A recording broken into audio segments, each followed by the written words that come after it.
राज्याचे मुख्यमंत्री एकनाथ शिंदे यांच्या उपस्थितीत ठाणे लोकसभा मतदारसंघाचे महायुती पुरस्कृत शिवसेनेचे उमेदवार नरेश मस्के यांच्या प्रचारार्थ पडवळनगर येथे नारायण कोळी चौक येथे काल सायंकाळी 5 वाजता निघालेल्या प्रचार फेरीत राष्ट्रवादी काँग्रेसचे प्रदेश प्रवक्ते, ठाणे व पालघर समन्वयक, ठाणे जिल्हाध्यक्ष आनंद परांजपे यांच्या नेतृत्वाखाली राष्ट्रवादी काँग्रेसचे महिला, युवक आणि विद्यार्थी पदाधिकारी मोठ्या संख्येने सहभागी झाले होते। राज्याचे मुख्यमंत्री एकनाथ शिंदे हे लोकसभा मतदारसंघाचे महायुती पुरस्कृत शिवसेना उमेदवार नरेश मस्के यांच्या प्रचारार्थ काल सायंकाळी 5 वाजता पडवळनगर येथून निघालेल्या प्रचार फेरीत सहभागी झाले होते। ही प्रचार फेरी पडवळनगर, पंचपरमेश्वर मंदिर, किसन नगर नंबर 1, हिरामोती नगर गेट, डिसोजावाडी, सिंधुदुर्ग हॉटेल, दत्त मंदिर, रहेजा गार्डन, मेंटल हॉस्पिटल, कोपरी नवीन ब्रिज, बोगदा मार्ग, बाराबंगला चौक, आनंद नगर, कोपरेगाव हनुमान मंदिर, शांतीनगर शाखा, ठाणेकर वाडी मार्गे, शिवमंदिर, सिद्धार्थनगर शाखा, गावदेवी मंदिर मार्गे, आनंद सिनेमा, पैलगल्ली मार्गे, प्रेमनगर, गौतम मार्केट, मंगला हायस्कूल मार्गे, अष्टविनायक चौक, नारायण कोळी चौक, एकविरा मंदिर येथे या प्रचार रॅलीचा समारोप करण्यात आला। राष्ट्रवादी काँग्रेसचे प्रदेश प्रवक्ते आनंद परांजपे यांच्या नेतृत्वाखाली राष्ट्रवादी काँग्रेसचे विधानसभा ब्लॉक फ्रंटल सेल विभागाचे महिला, युवक, विद्यार्थी, पदाधिकारी, कार्यकर्ते मोठ्या संख्येने सहभागी झाले होते।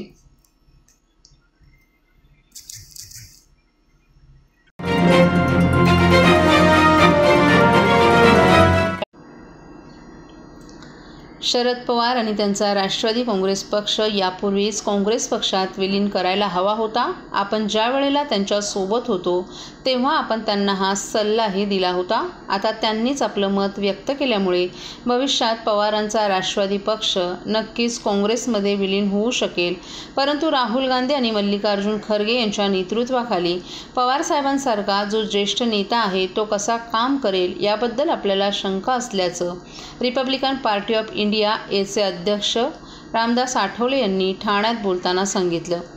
महायुतीच्या प्रचारासाठी रामदास आठवले यांनी ठाण्यात हजेरी लावली। यावेळी त्यांनी शरद पवारांसह इंडिया आघाडीच्या नेत्यांवरही टीका केली। ठाणे लोकसभा हा शिवशक्ती भीमशक्तीचा गड आहे। बाळासाहेबांना मिळालेलं धनुष्यबाण आता एकनाथ शिंदे यांच्या सोबत आहे। जय भीम आहे आमच्या गाठीशी, मग आम्ही का राहणार नाही नरेश मस्के यांच्या पाठीशी, अशी कविताही रामदास आठवले यांनी यावेळी ऐकवली।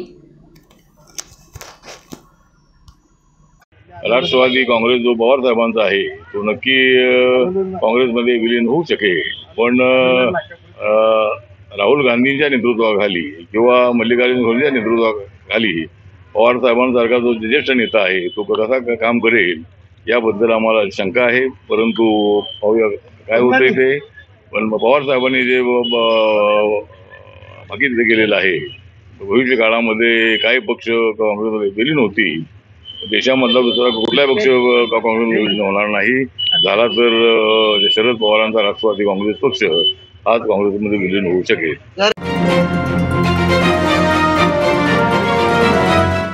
सर्व नागरिकांना आवाहन करण्यात येत आहे की सध्या डासांमार्फत पसरणाऱ्या डेंग्यू या आजाराचा प्रसार रोखण्यासाठी प्रत्येकाने पुढील प्रमाणे कार्यवाही करावी। डेंग्यू आजार एडिस इजिप्ती हा डास चावल्याने होतो। या डासांची पैदास साचलेल्या किंवा साचवलेल्या स्वच्छ पाण्यामध्ये होते। 8 दिवसांपेक्षा जास्त दिवस पाणी उघडे व साचून राहिल्यास त्यात डास अंडी घालतात। अंड्यांच्या अळ्या तयार होऊन पुढे डास तयार होतात। यासाठी आपल्या घरातील पाणी साठे उदाहरणार्थ बॅरल्स, पिंपे, टाक्या, हौद, रांजणे इत्यादी दर आठवड्याला रिकामे करून घासून पुसून कोरडे करून पुन्हा भरावे। 1 दिवस कोरडा दिवस म्हणून पाळावा। पाणी साठ्यांना घट्ट झाकणे बसवावीत किंवा जुनी साडी, चादर, धोतर यांनी बांधून झाकून ठेवावीत, म्हणजे डास त्यात जाऊन अंडी घालणार नाहीत।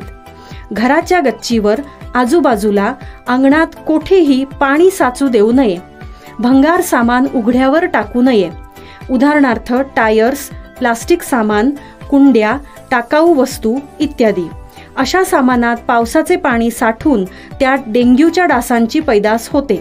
घरातील कूलर्स, फ्रीजच्या पाठीमागील ट्रे हे देखील वेळोवेळी कोरडे करावेत। लक्षात ठेवा, नुसत्या फवारणीने डास घनता कमी होत नाही, तर त्यासाठी डास पैदास ठिकाणे नष्ट करणे ही आपल्या सर्वांची जबाबदारी आहे.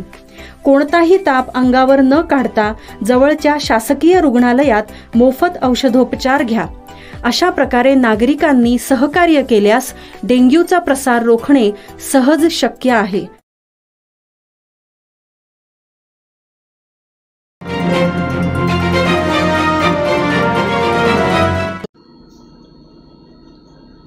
निवडणुकीची आचारसंहिता लागू असल्यानं ठाणे पोलिसांनी परवानाधारक अग्निशस्त्र जप्त करण्यास सुरुवात केली आहे. ठाणे आयुक्तालय क्षेत्रात 4,457 परवानाधारक अग्निशस्त्र आहेत. त्यापैकी 3,748 अग्निशस्त्र पोलिसांनी जप्त केली आहेत.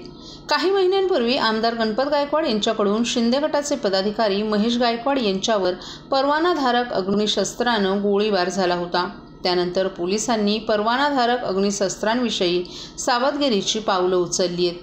ठाणे जिल्ह्यात ठाणे, कल्याण आणि भिवंडी लोकसभा मतदारसंघ येतो. या मतदारसंघातील बहुतांश भाग ठाणे शहर पोलीस आयुक्तालय क्षेत्रात येतो.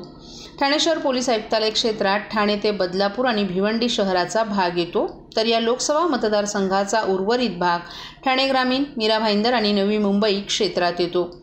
निवडणूक आचारसंहितेच्या कालावधीत शस्त्र परवानाधारकांनी शस्त्र पोलीस ठाण्यात जमा करणं बंधनकारक असतं. निवडणुकीच्या वेळी अग्निशस्त्रांचा वापर करता येत नाही. अग्निशस्त्र वापरणाऱ्यांकडून मतदारांवर प्रभाव पाडणं, धमकावणं किंवा मतदारांना एखाद्या विशिष्ट पक्षाला मतदान करण्यास भाग पाडण्यासाठी याचा वापर केला जाऊ शकतो. त्यामुळे कायदा आणि सुव्यवस्था राखण्यासाठी प्रतिबंधात्मक उपाय म्हणून तसंच निवडणुका निष्पक्ष पार पाडल्या जाव्यात म्हणून पोलिसांकडून ही अग्निशस्त्र जप्त केली जातात. ठाणे आयुक्तालय क्षेत्रात एकूण 4,457 परवानाधारक अग्निशस्त्र आहेत. त्यापैकी 3,748 अग्निशस्त्र जप्त करण्यात आली आहेत. मात्र असं असलं तरी सुरक्षेच्या कारणास्तव काही जणांना त्यातून वगळण्यात आले, तर काहींना सुरक्षेच्या कारणास्तव शस्त्र बाळगण्याची सक्ती आहे. बँक सुरक्षा रक्षक आणि सुरक्षा संस्थांचे सशस्त्र कर्मचारी, कर्तव्यावर असलेले सरकारी कर्मचारी आणि अंगरक्षक यांच्या सक्तीमुळे शस्त्र ठेवण्यास सूट देण्यात येते. उल्हासनगर येथील हिललाईन पोलीस ठाण्यात भाजपचे आमदार गणपत गायकवाड यांनी त्यांच्या बंदुकीनं शिंदे गटाचे महेश गायकवाड यांच्यावर गोळीबार केला होता. यात महेश गायकवाड बचावले असले तरी या घटनेमुळे संपूर्ण राज्यभरात खळबळ उडाली होती. त्यामुळे ठाणे पोलिसांनी शस्त्र वापरकर्त्यांवर लक्ष ठेवले.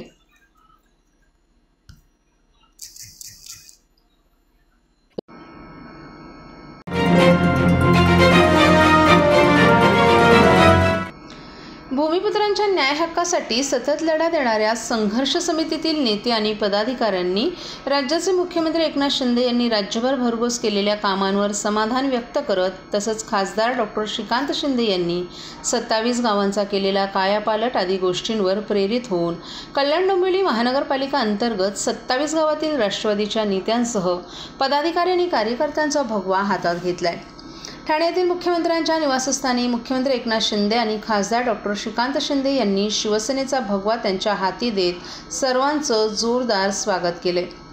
ठाण्यातील मुख्यमंत्री एकनाथ शिंदे यांच्या निवासस्थानी राष्ट्रवादीचे नेते गुलाब वझे यांच्या नेतृत्वाखाली 27 गावातील मानपाडा, संदप, भोपर, नांदिवली, सोनारपाड, घारिवली, निळजे आणि खिडकाळी आदी गावातील भूमिपुत्र तथा राष्ट्रवादी काँग्रेस शरद पवार पक्षातील लोक शेकडोंच्या संख्येनं हजर होते. यामध्ये महिलाही मोठ्या संख्येनं उपस्थित होत्या. यावेळी मुख्यमंत्री एकनाथ शिंदे यांनी शिवसेनेचा भगवा त्यांच्या हातात देऊन त्यांचं शिवसेनेत स्वागत केलं. यावेळी शिवसेना जिंदाबाद, शिंदे साहेब आगे बढ़ो, हम आपके साथ है, खासदार डॉक्टर श्रीकांत शिंदे जिंदाबाद अशा घोषणा देण्यात आल्या.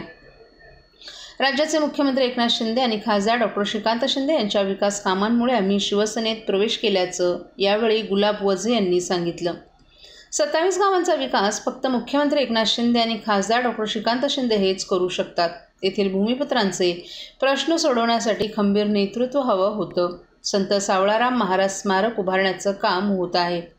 नवी मुंबई आंतरराष्ट्रीय विमानतळाला लोकनेते स्वर्गीय दिबा पाटील यांचं नाव देण्यासाठी मुख्यमंत्री एकनाथ शिंदे आणि खासदार डॉक्टर श्रीकांत शिंदे यांचं सहकार्य नक्कीच मिळणार आहे.